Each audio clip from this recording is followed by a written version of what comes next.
तो देखिए, Iran America के बीच दूसरे दौर की शांति वार्ता को लेकर अब लगातार अलग अलग जगहों पर बैठ के और मीटिंगें और मुलाकातें शुरू हो गई हैं। आज दो खबरें महत्वपूर्ण हैं जो इस शांति समझौते से जुड़ी हुई है और साथ ही साथ ईरान और अमेरिका के बीच शांति समझौते के पहले ही किस तरह से कॉन्फ्लिक्ट यानी कि एक बार फिर से आमने सामने ईरान अमेरिका आ गए हैं, क्योंकि अमेरिका ने ईरान के जहाजों को जो रोका है उससे ईरान तिलमिलाया हुआ है और अब ईरान इसका जवाब देने वाला है। नमस्कार, मैं हूं नीलू।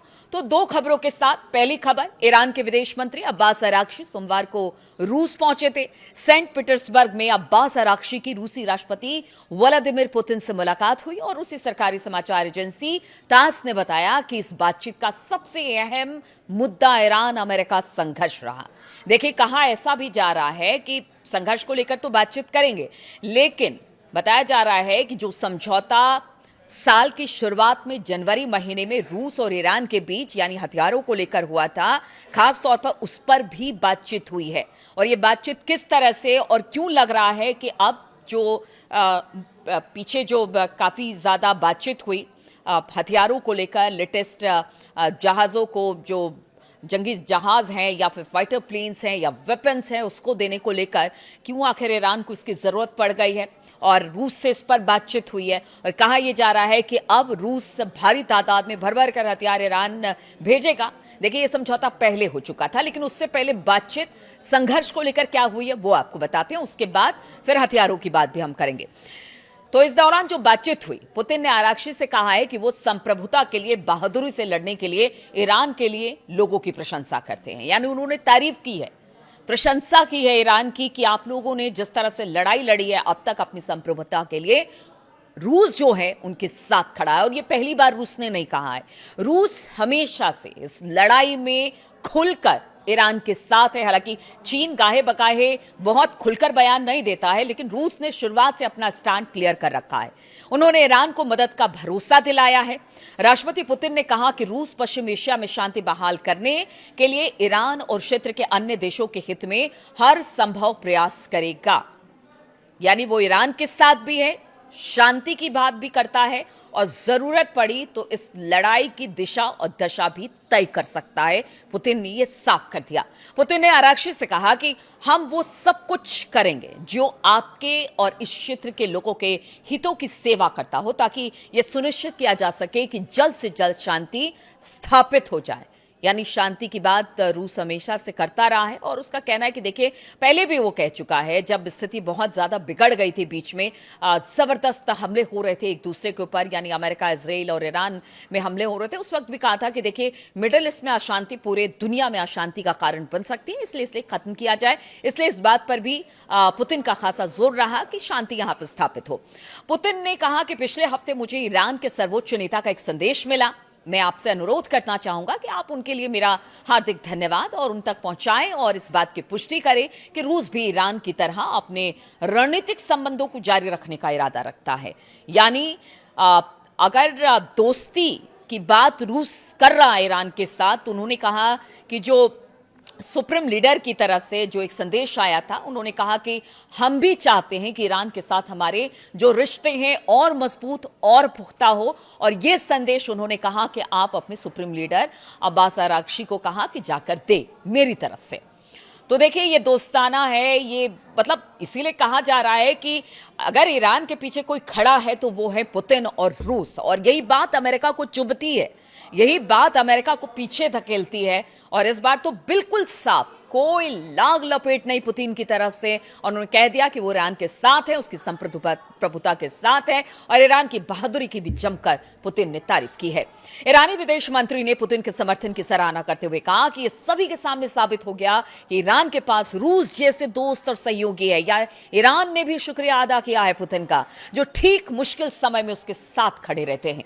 ईरान अमेरिका में दूसरे दौर की वार्ता की चर्चा से पहले आराक्ची पुतिन की इस बैठक को काफी अहम माना जा रहा है, क्योंकि बताया जा रहा है कि पुतिन ही अब वो व्यक्ति हैं जो कि ट्रंप को इस युद्ध से निकाल सकते हैं, शांति ला सकते हैं। क्योंकि अभी तक जो ट्रंप के प्रयास हुए हैं उसमें तो वो असफल ही दिखाई दे रहे हैं। इसलिए अगर ये जो वार्ता है वो बहुत हद तक पुतिन और शी जिनपिंग पर टिकी हुई है, क्योंकि मुज़्तबा के साथ यही दोनों देश हैं और यही दोनों देश जो हैं वो डिसीजन लेने वाले हैं। और इसी वजह से आरक्षी पुतिन की इस बैठक में काफी अहम माना जा रहा है और बताया जा रहा है कि अब एकदम साफ हो गया है कि देखिए, शी जिनपिंग हो या फिर पुतिन हो, ये दोनों जो हैं वो ईरान के साथ खड़े हैं और अगर शांति वार्ता होती है तो उसमें इन दोनों का बेहद अहम योगदान रहने वाला है।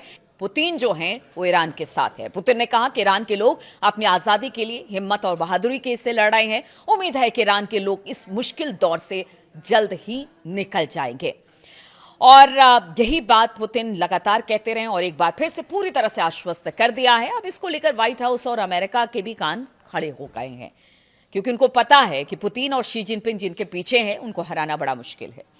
ईरान की इस्लामिक रिपब्लिक न्यूज एजेंसी है IRNA ने बताया कि सेंट पीटर्सबर्ग पहुंचने पर आरक्षी का स्वागत रूसी अधिकारी और रूस में ईरान के राजदूत काजम जलाली ने किया। जलाली ने कहा कि आरक्षी का दौरा ईरान और रूस के बीच करीबी बातचीत का हिस्सा है, क्योंकि दोनों देशों के रीजनल और इंटरनेशनल मामलों पर एक जैसे नजरिए हैं। काजम जलाली ने कहा कि 28 फरवरी को लड़ाई शुरू होने के बाद से लगातार ईरान और रूस बातचीत उनकी हो रही है। 3 बार अब तक फोन पर बातचीत हो गई है। अमेरिका इजराइल के साथ लड़ाई में 8 अप्रैल को बातचीत हुई थी, फिर सीज फायर शुरू हुआ, उसके बाद बातचीत हुई और शीर्ष नेतृत्व जो हैं रूस और ईरान के वो लगातार संपर्क में है। इस बात को क्लियर किया गया।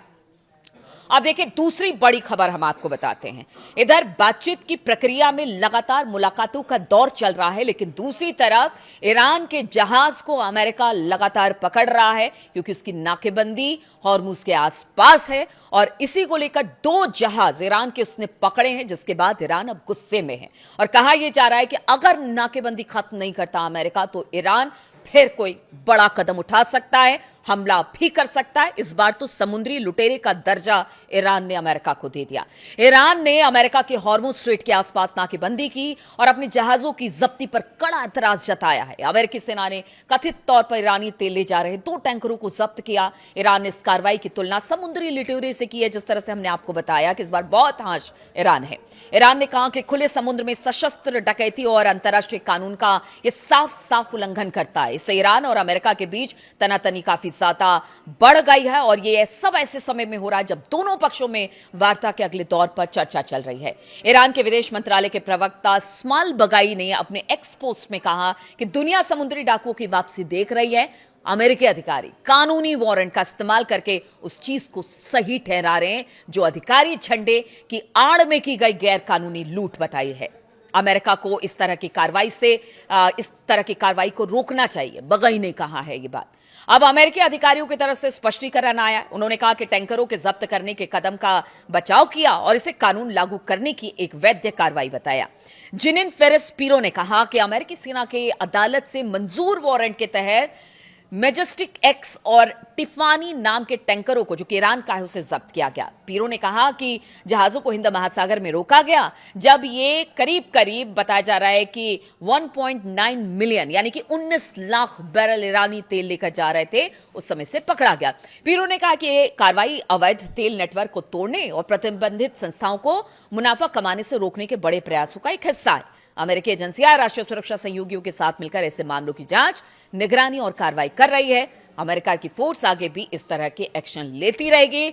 लेकिन आप समझिए, अगर इसी तरह का एक्शन लेती रही तो फिर ईरान भी कोई बड़ा कदम उठाने की तैयारी कर सकता है। और कहा इसीलिए जा रहा है कि ईरान ने कहा है कि न्यूक्लियर डील पर बातचीत बाद में होगी, पहले हॉर्मुज खोलने, वहां से नाकेबंदी हटाने की उन्होंने कहा हम हॉर्मुज खोल देंगे, आप नाकेबंदी हटाइए, क्योंकि नाकेबंदी हटना ईरान के लिए भी बहुत जरूरी है। क्योंकि इसके तेल कारोबार को लेकर जिस तरह से ट्रंप ने टिप्पणी की थी कि तीन दिन में पाइपलाइन फट जाएगी, तो कहीं ना कहीं उससे ईरान की चिंता है और रोजाना लाखों करोड़ों का नुकसान इस वक्त ईरान को हो रहा है। इसलिए ईरान अब कह रहा है कि आप नाकेबंदी हटाइए, हॉर्मुज हम खोलेंगे, पहले स्पष्ट सहमति, बाद में फिर परमाणु कार्यक्रम पर बातचीत होगी। और ऐसा नहीं करता है तो इसीलिए कहा जा रहा है कि ईरान कोई बड़ा हमला कर सकता है। और इधर रूस से जो मुलाकात हुई है, रूस ने कहा है कि ईरान के साथ है और साथ ही जो हथियारों की डील जनवरी के महीने में हुई थी रूस और ईरान के बीच में, क्योंकि अगर ये बातचीत नहीं होती है तो फिर एक बार फिर से